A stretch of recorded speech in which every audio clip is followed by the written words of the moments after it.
it's time to sit back and relax with your favorite drink and listen.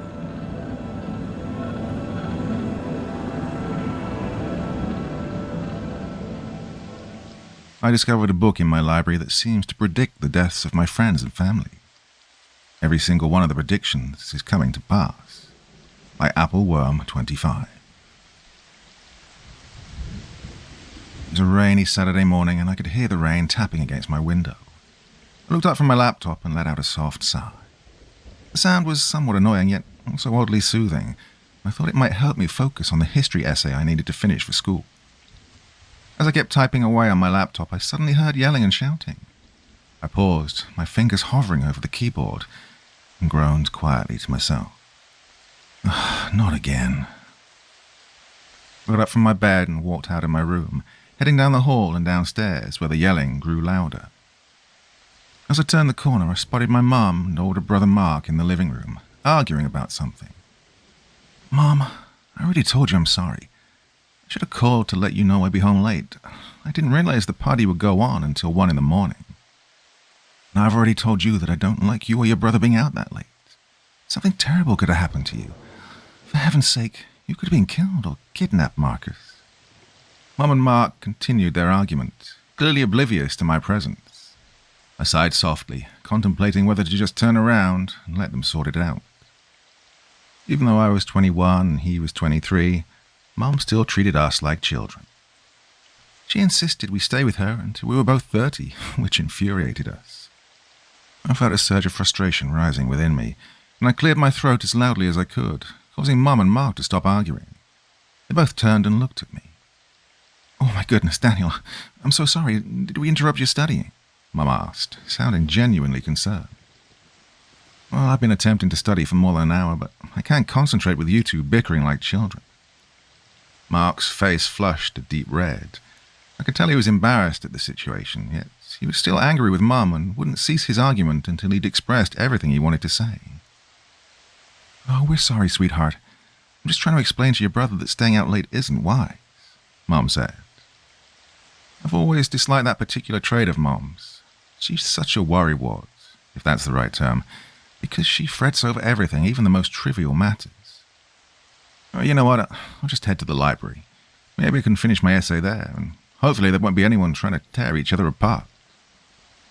I nearly yelled the last part out of frustration as I turned and stormed back upstairs to my room to grab my things. As I shoved my laptop and notebook into my bag, I muttered under my breath about the constant fighting and how I felt treated like a child. Just as I was about to leave, I heard a knock on my bedroom door. I turned to see Mark leaning against the doorframe. I hadn't even noticed him come up behind me. Let me guess. Mum sent you up here to stop me from heading to the library," I remarked, glancing at him. "Yep, she believes it's a terrible idea for you to go outside in this rainstorm, because you might get sick or even struck by lightning," which is ridiculous, but, well, she wouldn't listen when I told her that. I rolled my eyes and plopped down on my bed, slipping on my shoes and ensuring the straps were snug, but not so tight that they were cutting into my feet. Honestly, I don't care what that worrywart or you think. I'm going to the library to finish my darn history essay without having to listen to another argument from either of you. Now, if you could do me a favor and tell Mum I'll be back before dinner, that'd be great," I retorted. Before my brother could respond, I got up, tossed my bag over my shoulder, and pushed past him, making my way downstairs to the main part of the house. Mum was there, clearly waiting for me. I raised my hand to signal that I didn't want to hear her lecture and assured her that I'd be home by dinner before stepping out onto the porch. The only sounds I could hear were the rain and the rumbling thunder. I let out a soft sigh, double-checking that my bag was securely closed, then pulled up my hoodie and set off toward the city library. Well, who would have thought a library would be open on a weekend? Well, after a few minutes of walking along the rain-soaked street, feeling the droplets on my head and back, I found myself in front of the library, a smile creeping onto my face. The library always brought me joy. There was something magical about the aroma of aged paper and the soft murmurs of books that just captivated me. As I entered the library, I greeted the woman at the front desk. She returned my greeting with a smile, though I could sense she wasn't thrilled to see me looking so drenched. I located a spot to settle down, and a few minutes later my belongings were spread out on the desk as I began working on my essay. In fact, my laptop remained tucked away in my bag while I attempted to proofread my notes before transferring them. I sighed quietly, frustrated that nothing seemed to make sense, and realized I needed some assistance. I got up and approached the front desk, inquiring if there were any history encyclopedias available that could aid me with my school essay. She informed me that all the history encyclopedias were located in the back corner of the library, and advised me to be cautious while I was there since some of the books were quite ancient. I nodded in agreement and made my way back to the corner. Upon arrival, I began to sift through the aisles, but all the books appeared to either dull or I was certain they wouldn't be of any assistance to me. Before long, I turned a corner and stumbled upon a section I hadn't seen before. It looked rather intimidating, as the overhead light was flickering and swaying back and forth. I noticed a layer of dust on the shelf, and a few bugs scurried out from the shadows, rushing past me. I glanced at all the encyclopedias and couldn't help but smile. Perhaps one of these could be useful to me, I thought, grinning. I began to pull encyclopedias off the shelf, examining their covers. Some I had read previously, while others were quite old, likely published when my mum was my age. As I pushed one encyclopedia aside, something heavy tumbled down onto my foot, causing me to cry out in pain. I quickly slapped a hand over my mouth, not wanting to disrupt the tranquility. I looked down and saw a thick, brown book lying on the ground.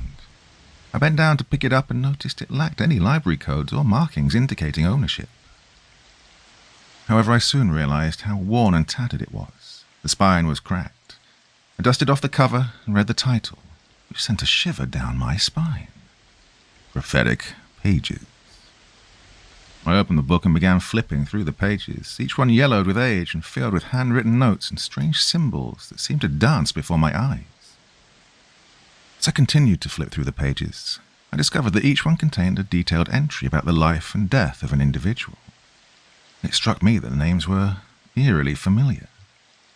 They were people I knew, friends, family, acquaintances. I was in disbelief over what I was holding. When I turned to the next page, I nearly dropped the book on my feet once more. Timothy Green, age 23, dies in a car accident on April 15th, 2023.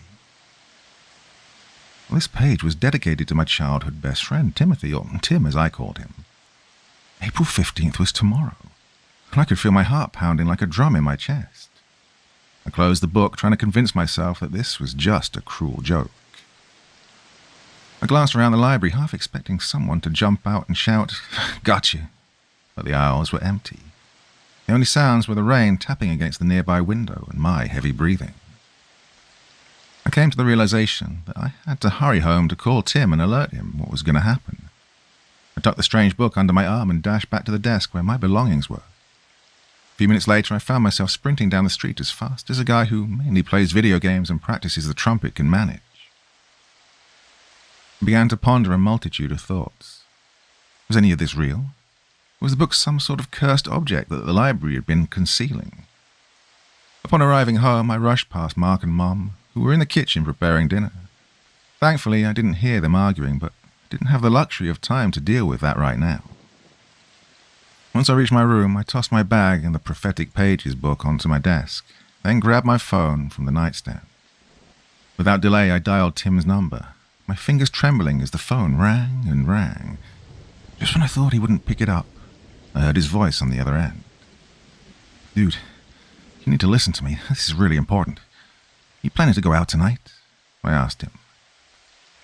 Timothy excitedly explained that he was actually going to see a new horror movie that had just been released and suggested I join him if I was done being Mr. History. I took a deep breath and pleaded with him to stay home, urging him not to drive anywhere, or just to remain home, safe. Tim immediately laughed, teasing me about turning into my mother. I was on the verge of telling him about that peculiar book that I'd discovered at the library, but I knew he wouldn't believe me. Just then I heard Mom calling my name, so I told Tim I had to go, and he hung up. Let out a soft sigh before glancing down at the Prophetic Pages book. Deep down, I feared it might already be too late for my childhood best friend. I heard Mom calling my name again, so I set the phone back on the nightstand. I walked out of my room and saw Mum standing at the foot of the stairs. She informed me that dinner was ready and that she'd been calling me for 2 minutes, urging me to come downstairs before my food got cold. At the table, I sat there pushing my peas around my plate with a fork while Mum and Mark were engaged in conversation, but I wasn't focused on them. No, my mind was occupied with thoughts of the dangerous book from the library, Tim's disbelief, and the looming possibility of losing my best friend, either tomorrow or maybe even tonight. "Hey, little bro, what's up with you?" Mark inquired. I jumped in my seat, nearly falling out, but I managed to keep my composure because I knew if I hit the ground, Mum would treat me like a little baby.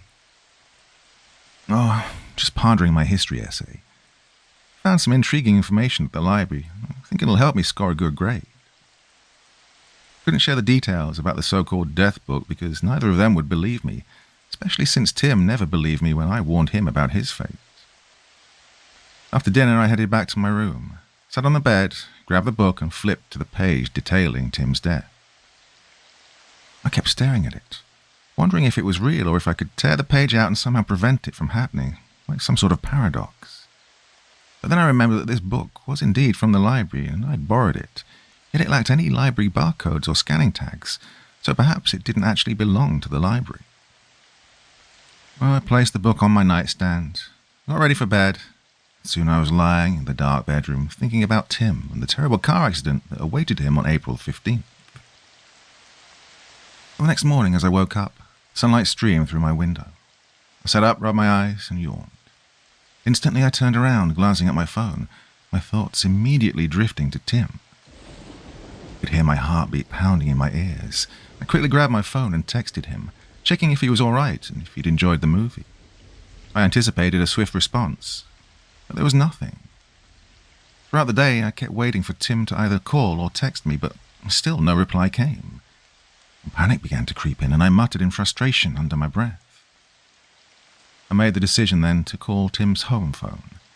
However, instead of him picking up, it was his mother. When I inquired about Timothy's whereabouts, I heard her gasp in horror. She told me that Tim had been involved in a car accident while driving to the grocery store, and the paramedics said he didn't survive. In that moment, I felt my legs buckle beneath me. I leaned against the wall, sliding down until I collapsed onto the floor. The prophetic pages had spoken the truth, and it had come to pass. The book had foretold his death, and despite my efforts, I couldn't save my best friend from dying. The very next day, I found myself back at the library, enveloped in a fog of sorrow and disbelief, desperate to comprehend what had just transpired. I settled in the same desk as before, retrieving the book from my bag, gazing at it before I began to leaf through the yellowed pages once more. Each page contained a meticulous account of the life and death of various individuals. Some were familiar to me while others were not.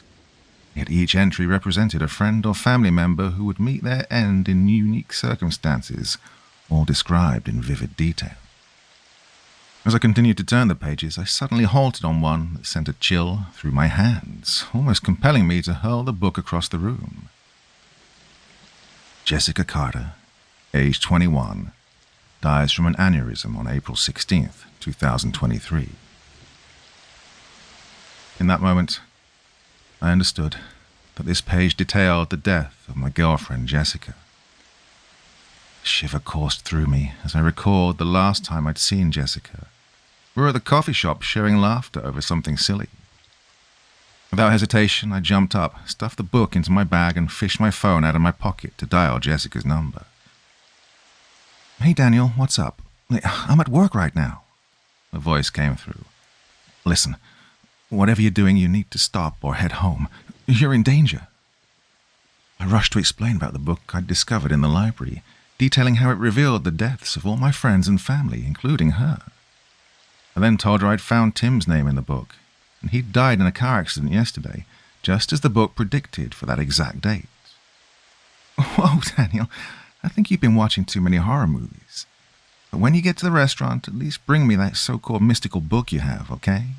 Jessica said before hanging up. I felt an urge to scream into the emptiness.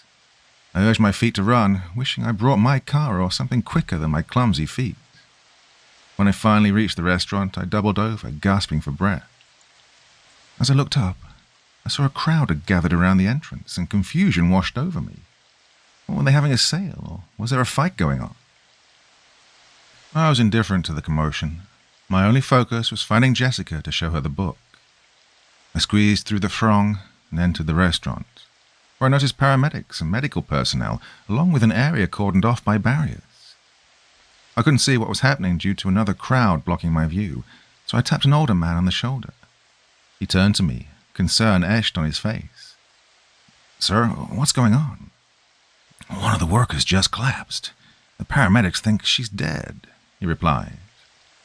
The moment he mentioned she, my heart plummeted. I pushed through the crowd, and there on the ground, eyes closed and lifeless, lay Jessica. "No, Jessica!" I yelled, my voice echoing in the chaos. Instantly, the paramedics and medical staff turned to me. One approached and asked if I knew her. I told her I was Jessica's boyfriend, that I'd just spoken to her on the phone moments ago, urging her to leave work because it wasn't safe. I was rambling, overwhelmed, and I stopped when the paramedic placed her hands on my shoulders. "Young man, it's okay. You should know what happened. Your girlfriend has died from an aneurysm. There was nothing we could do to save her. I'm so sorry," the paramedic said. The book felt like a dark oracle, revealing its grim secrets. I thought about showing it to this woman. But if I did, she would likely bombard me with questions I couldn't answer. So I just thanked her and, without another word, pushed past everyone and exited the restaurant, furious that this cursed book had claimed yet another person I loved. Weeks later, the unsettling pattern persisted, each page revealing the demise of a victim who was more familiar to me than Jessica. I'd become a captive to the book, unable to resist the allure of its sinister knowledge. It felt as if it understood my sorrow, with the ink appearing darker on every page. Then I stumbled upon a page that shattered my heart into countless fragments upon seeing the name of the individual. Marcus Roberts, age 23. Died of a heart attack on April 30th, 2023. I realized that was tonight, once again, and I leapt out of bed, rushing to my brother's room, where I found him lacing up his shoes. "Dude, where are you going? It's almost 9 o'clock at night." "I can't sleep. Thinking about going for a late-night run. I'll be back soon." I pleaded with him not to venture outside tonight, insisting it was too perilous. Mark chuckled, saying I was becoming even more like Mom, but I was just terrified of losing my brother. Well, after an hour had passed, I found myself in the kitchen, assisting Mom in preparing her renowned double chocolate chip cookies. I could see that she appeared anxious about something. I inquired about what was troubling her, and she revealed that Mark had not returned from his walk, nor had he sent her a message as he promised he would do when he was on his way back home. I sensed what was about to unfold, and I knew I had to intervene. I looked at Mom and told her I needed to take care of something urgent, to which she simply nodded in agreement. So without another word, I quickly put on my jacket and shoes and dashed out of the house. My breath came in quick, uneven gasps as I sprinted toward the park, Mark's favorite place to walk. As I neared the park, I spotted a figure lurking in the shadows, and my heart raced in my chest. When I turned the corner, I found him lying on the ground, clutching his chest. "Mark!" I yelled. I hurried to my brother, but deep down, I already knew it was too late for him. That dreadful book had taken yet another victim. This time, it was my brother. I was descending into madness. First, my 2 friends were taken from me, and then my brother. The loss of my loved ones was a heavy burden on my emotions. And that's when an idea struck me. I seized the book and made my way back to the library one last time, desperate for answers. The main librarian, an elderly woman, looked up at me with her piercing green eyes. "What is this book? Why is it causing all of this?" I then slammed the prophetic pages onto the desk. Initially, the lady remained silent, but as she took the book and examined it, her expression shifted, and she regarded me with a serious look. "Young man, where did you come across this book?" "I was here last time searching for history encyclopedias when this book fell off the shelf and landed on my foot. You still haven't answered my question. What is this book?" "Well, that's the prophetic pages. It's always existed, young man. It chronicles the lives that are intertwined with yours and predicts not only death, but also the weight of the choices and paths we take," the librarian said. "This isn't a choice. It's a curse," I shouted in frustration. Perhaps it is, or perhaps it isn't. But understand this. That book only reveals what is already destined. Not the cause, but rather a reflection on the choices you've made and the connections you've established," she replied. I took a step back, my mind racing. Had I somehow cursed all those deaths of my loved ones without realizing it? Was I in some way accountable for the choices they'd made or the paths they chose? "Can I change this? Is there any way to stop it?" I inquired. "The only way to put an end to this situation is to cut off the connections. But it comes at a cost, young man." Her words seemed to penetrate deep within me, and without uttering a single word I turned away from the desk, leaving my book behind in the library. I came to the realization that I had to create distance from everyone I cared about. I needed to sever ties with them, even though it felt like a betrayal. It was the only way to protect them at all. In the following weeks, I dedicated my days and nights to solitude. Whenever I encountered someone I recognized, I would steer clear of them, and I ignored their calls and messages. Well, this was tortuous, yet it brought a sense of relief as I observed that no one around me was perishing, and I felt assured that my loved ones were safe. And one day, as I went to my bedroom to indulge in some video games, I discovered the Prophetic Pages book lying on my bed. I felt as if I could melt into a puddle. I hurried over to it, picked it up, and as I examined the cover, my hands trembled while I opened the book and flipped straight to the last page. To my surprise, it was entirely blank, leaving me puzzled. Recalling what the librarian had said, I touched the paper and watched in amazement as the information began to materialize before my eyes. When I saw the name of the next person destined to die, my jaw dropped in disbelief. Daniel Roberts, 21 years old, passed away from loneliness on May 15th, 2023. The book slipped from my grasp. That date was tomorrow. I couldn't fathom it. I felt as if I might either vomit or weep like a child. The realization hit me like a massive wave. I'd been so focused on saving my friends and loved ones that I had unwittingly sealed my own doom. I needed to cut myself entirely off from everyone, even my mother, who was thankfully still alive, but, well, I was destined to become a mere ghost, a mere shadow of who I used to be. This book had twisted my intentions, transforming my wish to protect into a sentence of death. The following day, I found myself sitting alone on the floor of my bedroom, feeling the darkness creeping in, coiling around me like a serpent. I reminisced about my friends and brothers, recalling the laughter and memories we'd created together. It dawned on me that I'd forsaken them all, and in doing so I condemned only myself. Mum attempted to coax me out of my room, but nothing she said had any effect. As night descended, I sensed the air becoming thick and oppressive. Suddenly I heard whispers, likely from that dreadful book, echoing in my mind, the pages shifting as if they were alive. I let out a soft sigh, rising to my feet and moving to my nightstand where the prophetic pages lay. I began flipping through the book, only to find it completely blank. And that's when I realized I was about to join them. I shut the book and hurled it to the ground, confronting the horrifying truth. I had become a prisoner of my own decisions, a victim of fate. As the sudden darkness enveloped me, I finally grasped the meaning of it all. The real terror did not stem from the foretold deaths, but from the isolation I'd chosen to accept. But now it was too late. I had become a new edition of the prophetic pages, destined for a solitary conclusion.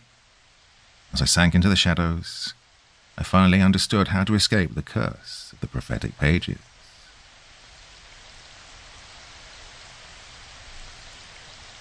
The woman of the inner room. Dr. Osborne, hastily summoned to the receiving hospital, found there a handsome, well-dressed young man with an ugly hole in his skull about 1.5 inches above his left ear. The injured man evidently was not suffering, but the desperate nature of his hurt was seen in the deep pallor of his face. His expression was placid, unintelligent, and absolutely silly. Yet he was freely alive. His breathing was good, his heart observed its functions, his temperature was normal, and his skin was warm and moist. Dr. Osborne cleared the wound with a sponge. "How was the lad hurt?" he asked one of the officers who was standing about. Well, no one could tell. A few minutes ago, someone had seen him staggering along the street, clinging to the house walls to keep from falling, a thin stream of blood trickling down his face, and had pointed him out to a policeman. Dr. Osborne closely looked at the wound. Then he tried to insert a finger in the opening, but failed. He looked around upon the men and asked them to show him their hands.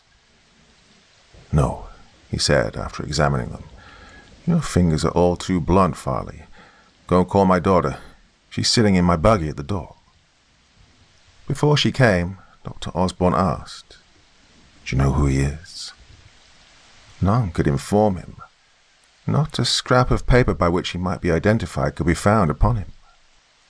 The surgeon's daughter entered. She was an attractive girl, rather tall and slight. She had brown eyes and hair and carried herself with a fine, unconscious grace. She glanced at the man lying on the operating table, suddenly checked her advance, and became pale. Her father, with a reassuring manner, took her by the arm and led her forward. "Oh, don't be alarmed, Agnes," he said. "I've tested your nerve before, and have never seen it fail. Now, let me see your hand." He took it in his and examined it closely. "This is just what I need." He resumed. "Long, slender fingers. You have a beautiful hand, Agnes." Well, this embarrassed her, but she became stronger. "Now, my child, I must learn the nature of the wound in this young man's head. Come a little closer, my dear. He doesn't know what's going on. So, have you ever seen him before?" "No," she replied, approaching nearer and regarding his face steadily. "But he appears to be a man of means and refinement."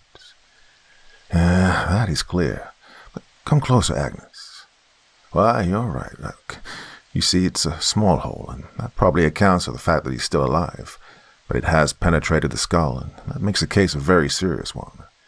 It's necessary that I know what made the wound in order to determine what to do, and the quickest way in the world is to let the wound tell its own story. My fingers are so thick that I can do nothing, but yours are exactly suited." "My fingers? What do you want me to do, Father?" "I want you to insert a finger in the wound. Tell me what you find, after a careful examination of the edges of the bone." The girl hesitated. "But why?" she asked. "So that I may know what instrument was employed. If the hole's round and has rather clean edges, it was made by a bullet, in which event there is no reasonable hope of recovery. If, however, it's three-cornered, or otherwise angular, or in any great degree ragged, and something else made it, pickaxe or some other instrument, in that case, there's a bad chance of saving his life. Besides, the knowledge will be very useful to the officers in digging up what appears to be a mysterious crime. You can ascertain that, can't you?" "I'll try." So under her father's direction, but in a gingerly manner, she stood behind the young man's head, her face close above his, and put the fine, long forefinger of her left hand into the wound. As she did so, her eyes met the empty stare of his. Very slowly and carefully, watching his face all the time, she felt the edges of the bone and then withdrew her finger. "It's smooth and round," she said. "Ah," exclaimed the father. "Then there's no hope, poor fellow. But let us try a little further, Agnes, my dear. You did that bravely, as I knew you would. But now I want you to put your finger in again and push it very slowly and carefully as far as you can. The bullet may not have gone far." The girl, again looking down upon the calm, peaceful face, with its blank stare and senseless smile, explored the wound with her finger.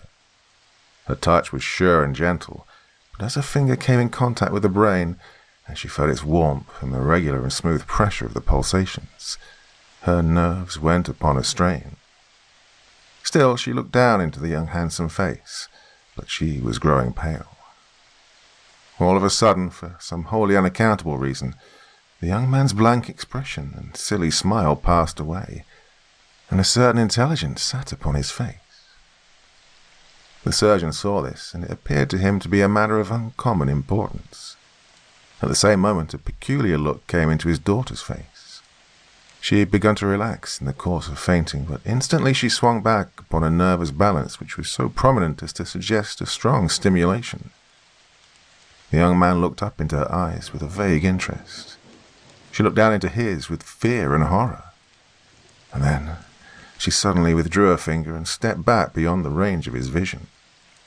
The look of vacuity again took a hold upon it.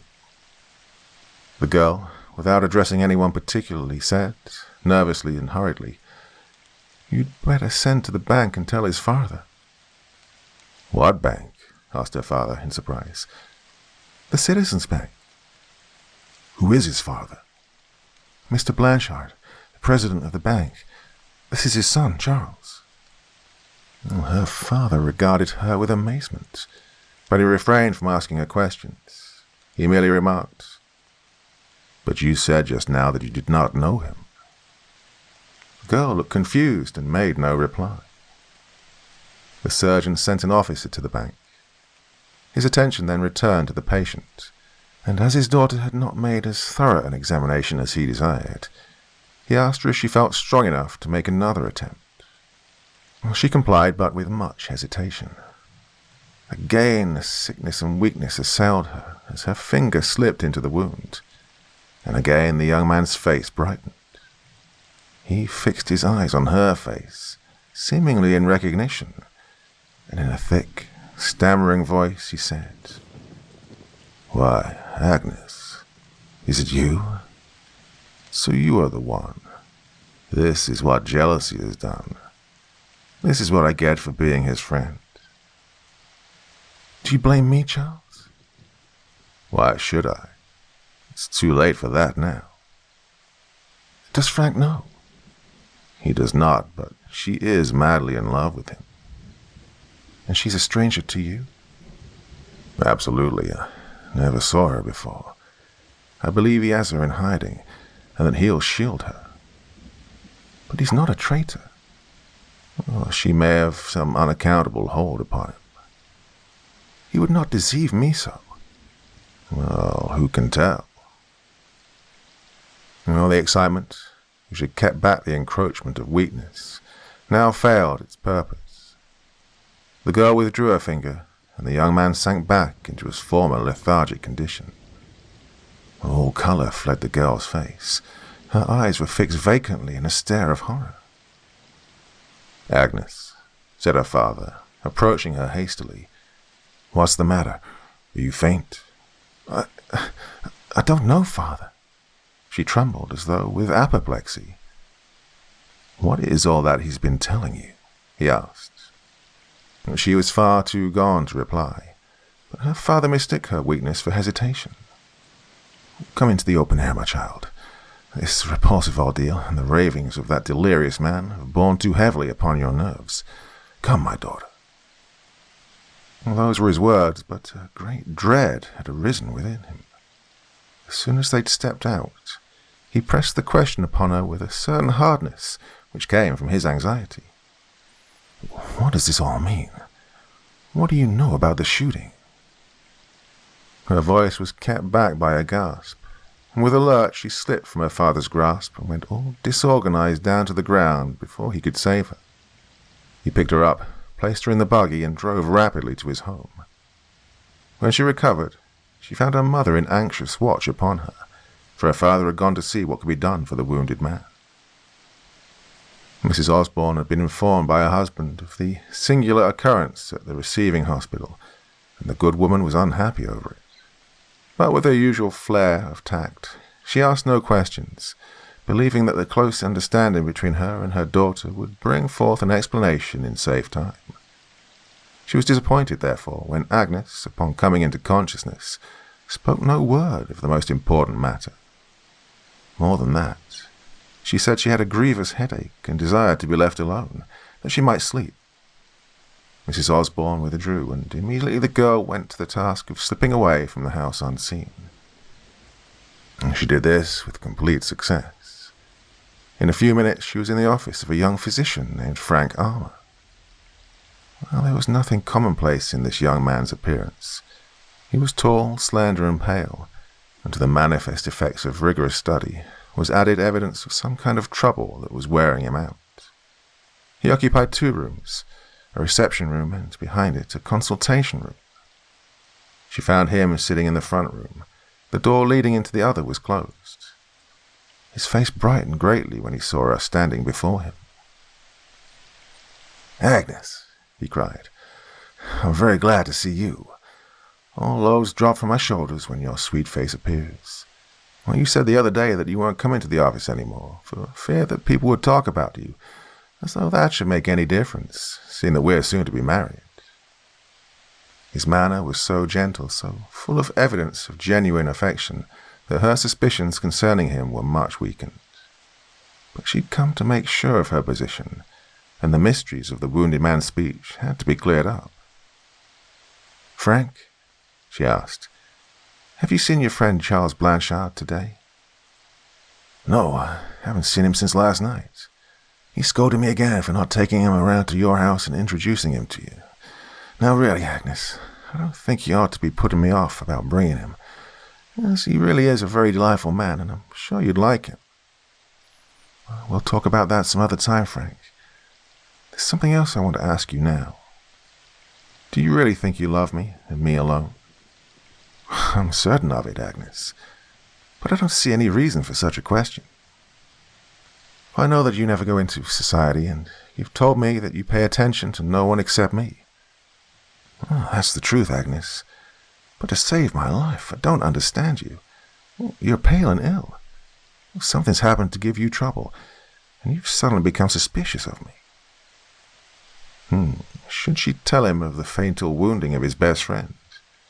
Was it not possible first to extort from him some explanation of that friend's singular disclosures? The fact that she'd received this knowledge from him, if indeed knowledge it was, troubled her greatly. The man had sown distrust in her mind, and it was like poison. "Frank," she said presently, unable to see him longer in ignorance of his friend's condition, "Charles Blanchard has been seriously hurt, and I came to tell you." "Seriously hurt?" asked Armour in alarm. "When? And how?" "He was found less than 2 hours ago and taken to the receiving hospital, where my father's attending to him now." The young physician was now upon his feet, nervous and excited. "How was he hurt, Agnes? Tell me all about it." "Nothing's known except that he was found staggering along the street with a pistol wound in the head." Armour's face was now livid, and his trembling legs nearly failed to support his weight. "He was not killed instantly?" he asked. "No, but he is unconscious." "Well, certainly." "Well, the bullet must have been a small one." No doubt, cried the unhappy man. "Well, I must go see him at once." He picked up his hat and was starting away, expecting her to leave the room with him. But she sat still, remarking, "I'll wait until you return, if you promise to come back soon." Armour's disappointment and annoyance were visibly manifest. He shot a quick glance toward the door of the adjoining room and then walked over to it and cautiously tried the knob. The door was locked.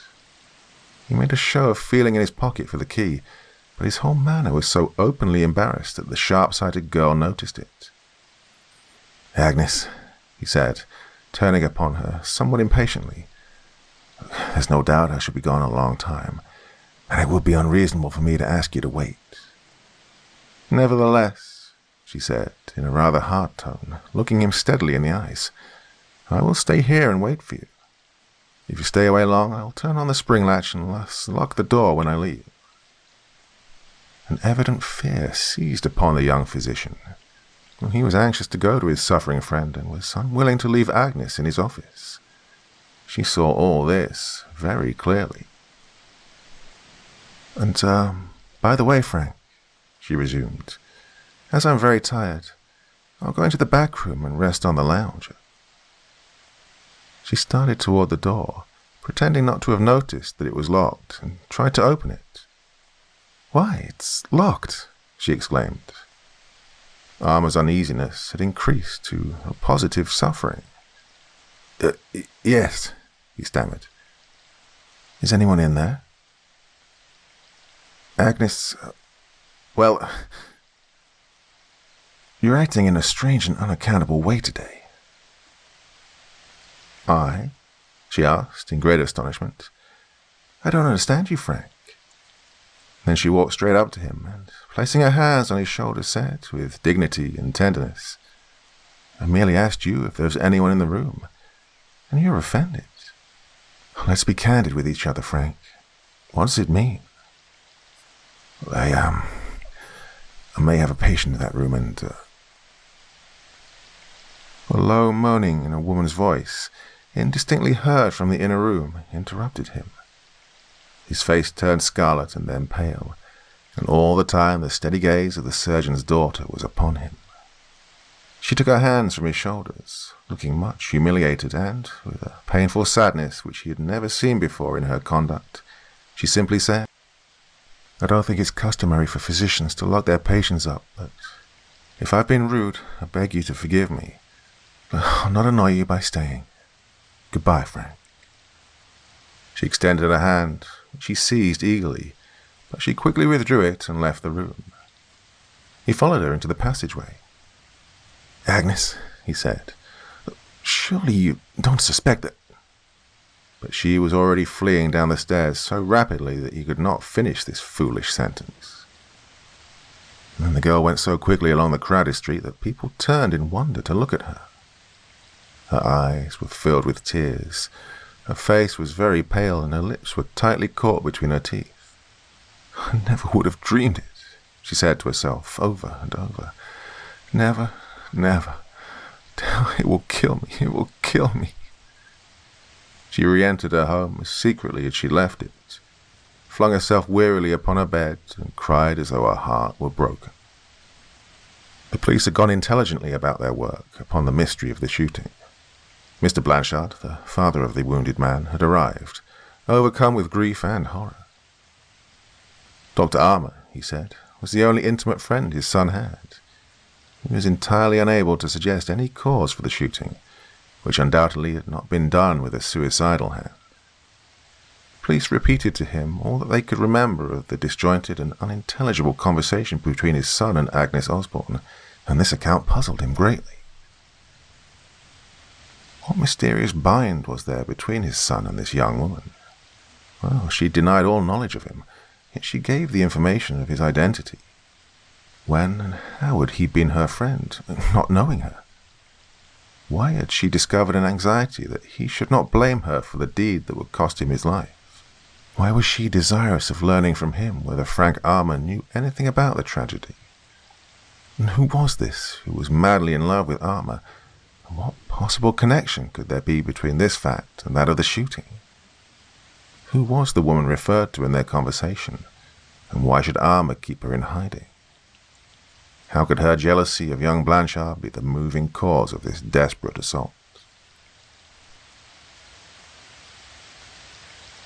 Mr. Blanchard was not the only one who tried to bring some light out of the darkness of all this singular and deplorable transaction.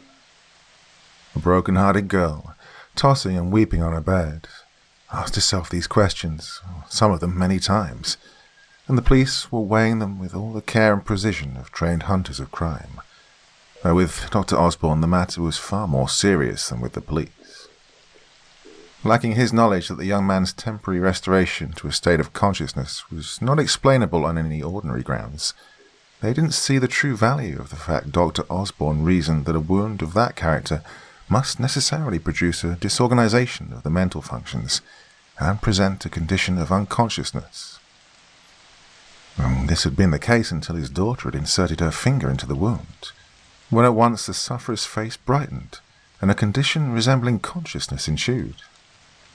Dr. Osborne was too wise to assume that young Blanchard's ability to speak and apparently carry forward a conversation was positive evidence of consciousness, for he knew that the vagaries of a disorganized mind are of unimaginable variety. But this case was unique. Nothing in the books or his experience had a suggestion of its form or colour. The whole case was this. His daughter had displayed fright upon seeing the wounded man at the station, but had recovered from that, and indeed her condition might have been construed as one of natural repugnance, overcome by an intelligent direction of the will. And it was clear enough so far. When she placed her finger in the edge of the wound, there was sign neither of recognition on her part, nor consciousness on his.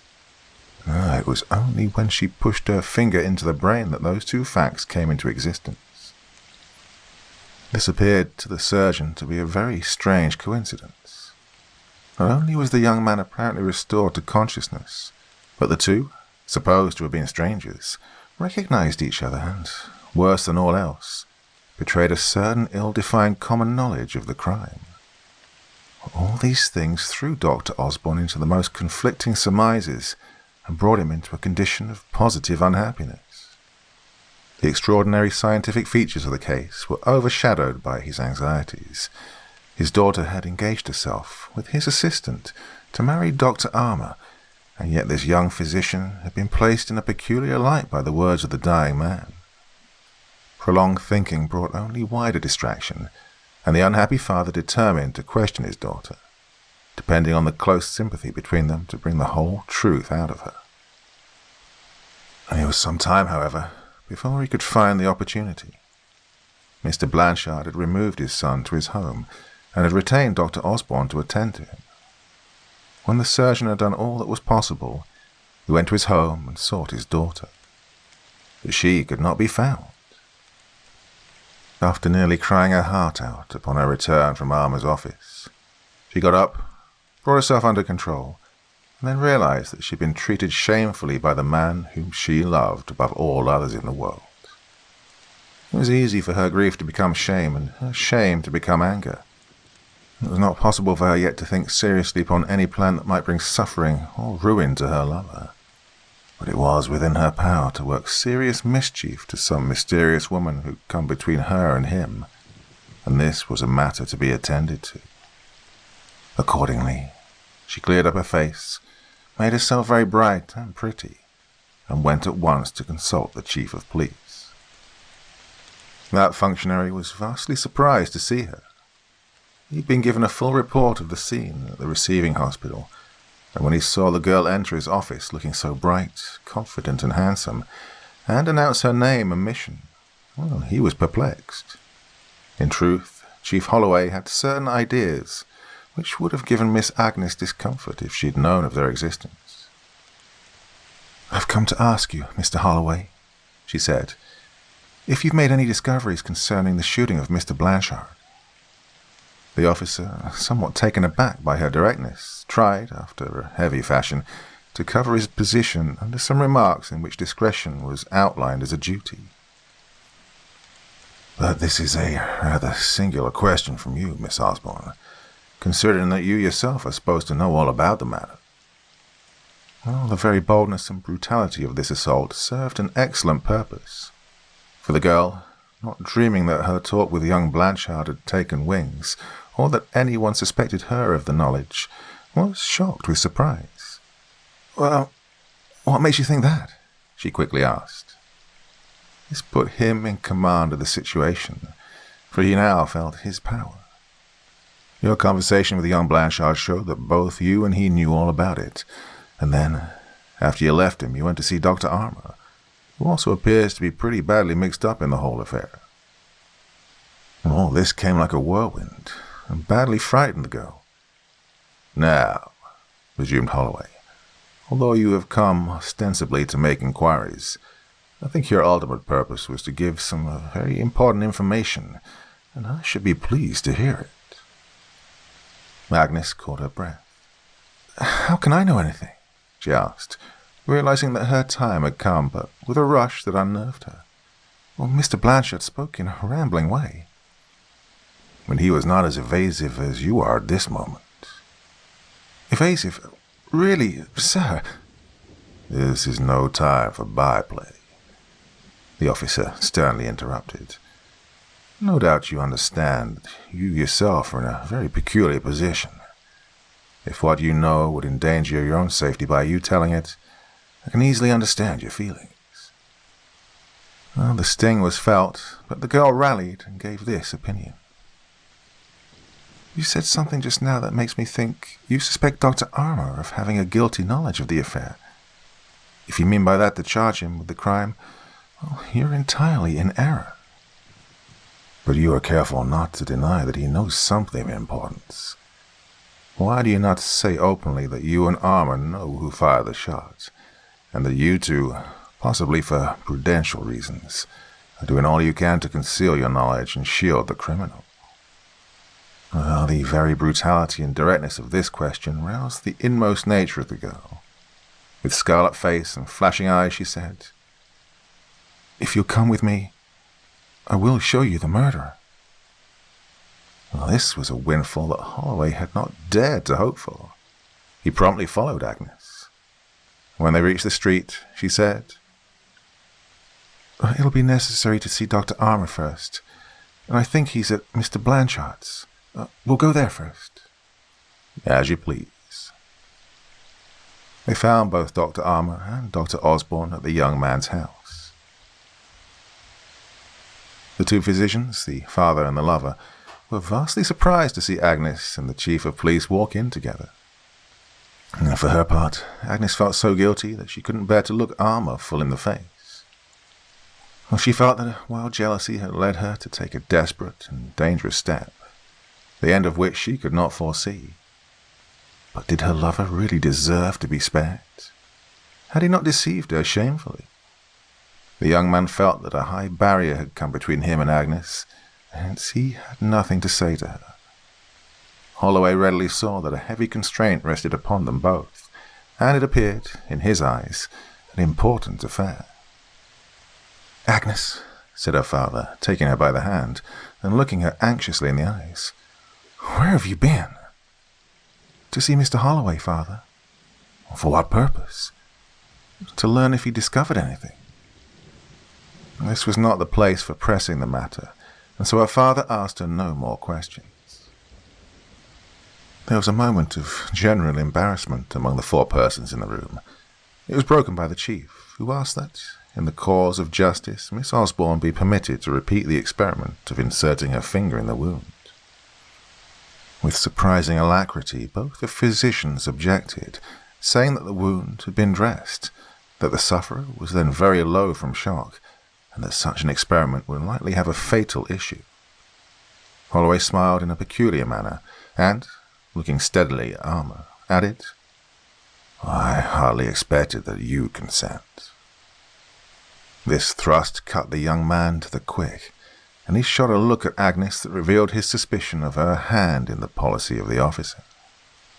"Of course, I have no desire to increase the young man's danger," remarked Holloway, "but the result of the former experiment was so important that I deemed it advisable to repeat it, if possible. However, I think it's hardly necessary.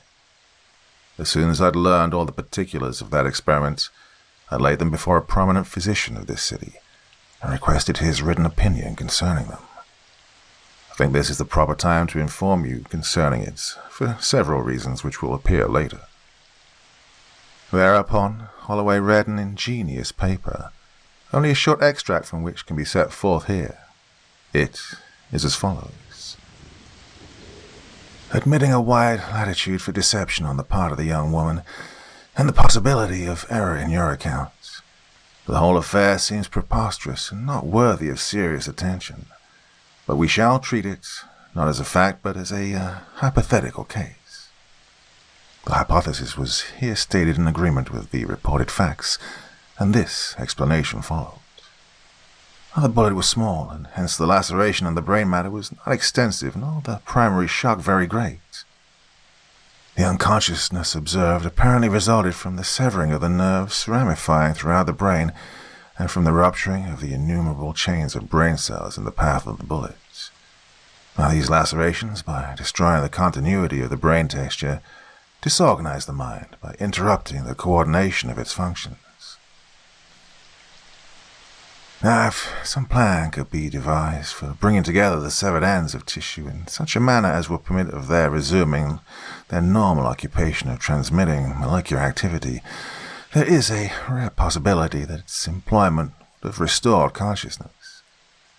By a very singular accident, the young woman may have performed that service when she inserted her finger deep into the brain. But in order for this result to have been accomplished, a most extraordinary series of events must have occurred. Now, the finger is a sensitive member, from the fact that it contains so large a number of nerves. And these nerves, called peripheral, terminate under a thin cuticle, through which sensation easily is experienced. When her finger was inserted in the brain tissue, her nerve ends came approximately in contact with the severed nerves of the brain over the entire field of laceration. Thus, the mechanical condition of nerve continuity was restored in the brain of the wounded man, and consciousness was the result. But it's evident that the molecular transmission did not occur directly through her finger. And that was not possible, for the reason that her nerves do not run straight through her finger from one side to the other. Well, if we should trace one of these nerves, we should find that, starting at the termination in the finger, it runs up the arm and into the brain. The sensation, starting from the end and going to the brain, would there meet and be assimilated by a large number of other sensations, this being the result of coordination. The brain would then decide what action to take, and then would direct the efferent or outrunning nerves to move the muscles with a definite purpose. Well, it is clear then that the movement of sensation through the wounded man's brain tissue after the restoration of continuity must have become communicated to the nervous system of the woman. In other words, no sensation could pass through his brain without passing through hers also. In this way, their two brains would act largely as one, and the active thoughts of one would be known to the other. By this sort of reasoning, we may account for the fact that, although the two persons were strangers to each other, mutual recognition came when the knowledge of both became the possession of each. Hence we must infer that the young woman knows as much concerning the person who did the shooting as does the wounded man himself. Now, the effect of this extraordinary document can hardly be imagined. From Dr. Osborne it lifted a load that was likely to crush him. But why had not his daughter been candid with him? Now that there could no longer be a fair suspicion that she had any criminal association with the crime, why had she acted in so strange a manner? Lama's thoughts took a very different turn. His pallor increased until it became alarming, and his knees were unsteady from weakness. The man's agony was so painfully visible that Agnes felt a fearful dread for the end that must come. The immediate result of all this was that the three men fixed a steady gaze upon her, in which was a commingling of peculiar motives and sensations.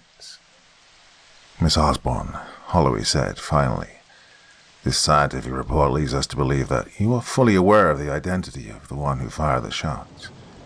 Well, in corroboration of these conclusions, you have confessed your knowledge by offering your services to point out the murderer to me. Would you be so kind as to keep your promise?" All that was womanly in the girl found cause both for alarm and encouragement in this situation. Against her sense of wrong weighed that of tenderness and affection. She found courage to look Armour squarely in the face, hoping to receive some sign that he might guide her. But she found, as she read his expression, only contempt and defiance struggling through the cloud of anguish which sat upon him. "I will keep my promise," she said with much firmness. "We'll now go to Dr. Armour's office." Besides becoming somewhat more rigid, as though bracing himself to meet some fearful ordeal, Armour betrayed no emotion. Dr. Osborne appeared to be overcome with astonishment and anxiety. Chief Holloway only smiled. These four went at once to Armour's office in utter silence, each feeling the imminence of a catastrophe. The young physician admitted them into the outer room and then closed the door. With great abruptness, he then asked this question: "Will someone be kind enough to explain the object of this visitation?" Holloway was on the point of speaking, but Agnes stepped in before him, and, looking Armour firmly in the face, said, "I believe that the person who committed this crime is concealed in your consultation room. If I'm wrong, heaven will punish me as I deserve. So far as I'm able to discover, no reason exists why I should pretend to deny the knowledge which I have. The murderer is a woman, and you're concealing and shielding her in that room." Armour, though pale as death, did not flinch before this accusation. On the contrary, his chest expanded, his eyes flashed, and, with head thrown back, he said, "It was a woman who did the shooting, as I now believe, and it is true that she, at this moment, is kept in concealment by me in the inner office. I'd hoped to be able to conceal her act from the world, but for if ever there was an occasion for the exercise of the noblest human traits, it is in the case before us. Let me tell you something. You who mistake suspicion for skill in unearthing crime, and you who are moved by even less worthy motives, crime cannot exist in the absence of accountability. Has it occurred to you to imagine that this woman may not have been responsible for her act? Do you know what an epileptic fit is? Oh, surely you do, Dr. Osborne. You're familiar with the strange forms which this disease may take. You know that the sweetest natures are at times wholly perverted by it, that its manifestations are complex and obscure, that sometimes, instead of the violent spasms with which we are all familiar, the malady takes the form of mental and physical activity, in which we find an impulse to commit extraordinary acts as the result of monstrous misconceptions. And when this condition occurs, all the principles of the victim's nature may be wholly eclipsed, consciousness entirely suppressed, and the power to discriminate between right and wrong completely lost. After the attack is past, there remains no recollection of what was done during its continuance.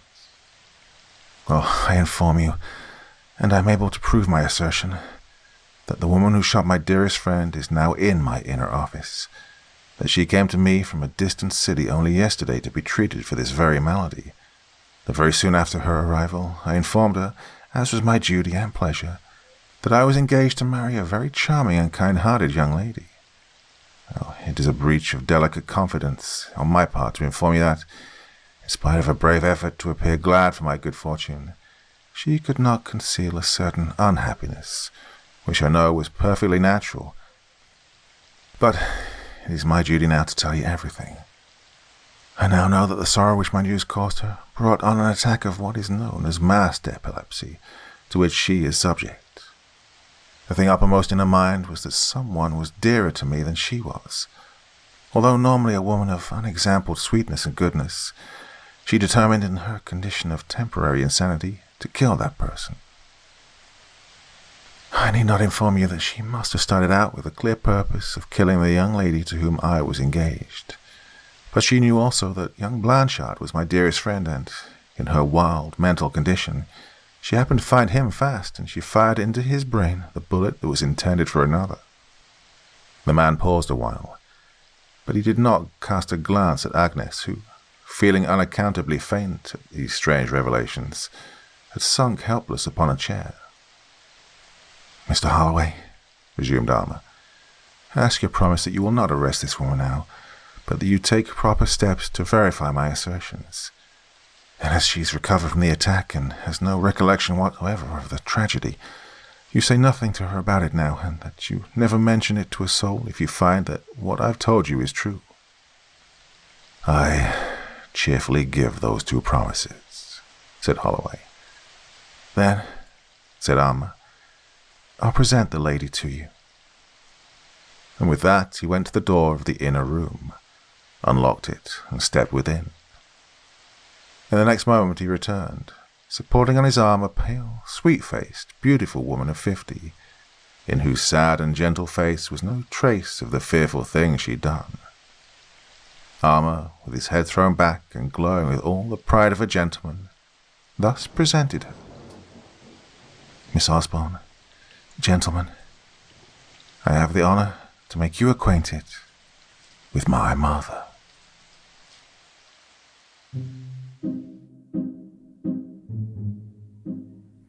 Okay, so I really hope you enjoyed those two stories this evening.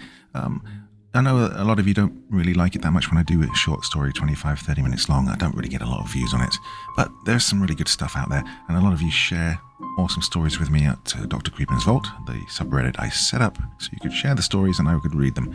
And I do feel a bit guilty because it's, quite a lot of time can go past without me actually doing any stories from there that you've submitted. So I was really keen to do that today with an intriguing little one there to begin with. So, thoughts, feelings, anything else you want to say? And as ever, I will do my best to join in the conversation. Now, it's been a hot one here today, 30 plus degrees here in Maastricht. So, yeah, I'm done. That is more than enough time in my recording studio for the day. So, beer o'clock, I think. Well, till the next time, my dear friends, which may be tomorrow, probably Wednesday. Sleep well, have lovely dreams and all that kind of stuff.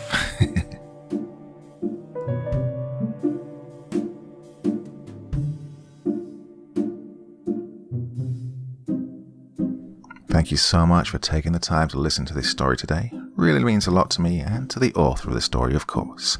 Well, if you want to know more about me, I'm pretty much everywhere on social media. You can find me on Facebook, Twitter, Instagram. You can download my music on SoundCloud. I've got a Patreon if you feel like. Throw me $1 or $2. Very much appreciated. And of course, on Reddit, I have a place where you can leave stories if you want me to read one that you've written. Well, hoping to see you all again very soon. Till then, sweet dreams. Bye-bye.